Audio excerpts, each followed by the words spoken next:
There was a feast of the Jews, and Jesus went up to Jerusalem. Now in Jerusalem by the sheep gate, there is a pool, which is called in Hebrew, Bethesda, having 5 porches. In these lay a great multitude of those who were sick, blind, lame, or paralyzed. They went to the pool because it was believed that from time to time an angel of the Lord stirred the waters and the first one into the pool would be healed. On the Sabbath day of rest Jesus went to the pool and saw a man who had been an invalid for 38 years. "Do you want to get well?" Jesus asked. The sick man answered him, "Sir, I have no one to put me into the pool when the water is stirred up. While I'm going, another gets there before me." Then Jesus told him, "Get up. Pick up your mat and walk." At once the man was cured. He picked up his mat and walked away. When he looked for Jesus who had healed him, he had slipped away into the crowd. When the Jewish leaders saw the healed man carrying his mat on the Sabbath day of rest, they shouted, "The law forbids you to carry your mat on the Sabbath." He answered them, "He who made me well said to me, 'Take up your mat and walk.'"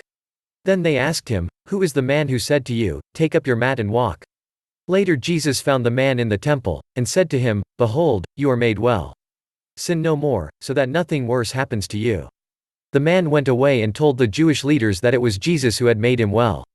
For breaking the law the Jews persecuted Jesus, and sought to kill him, because he did these things on the Sabbath. In his defense Jesus said to them, "My Father is always at his work to this very day, and I too am working." That made them furious because not only was he breaking one of their Sabbath rules but by calling God his Father he was making himself equal with God. The Son will do far more awesome miracles than this and even raise people from the dead, just as the Father does, Jesus explained.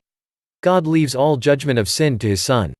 If you refuse to honor God's Son, whom he sent to you, then you are certainly not honoring God. Whoever hears my word and believes him who sent me has eternal life, and doesn't come into judgment, but has passed out of death into life. Most certainly I tell you, the hour comes, and now is, when the dead will hear the Son of God's voice, and those who hear will live.